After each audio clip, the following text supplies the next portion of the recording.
Իմ մեկ ձայնից բան չի փոխվելու։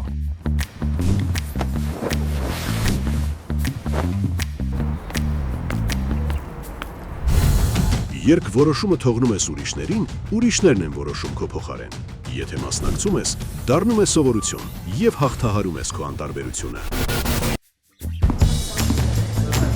Ժողովրդավարությունը սկսվում է մասնակցությունից։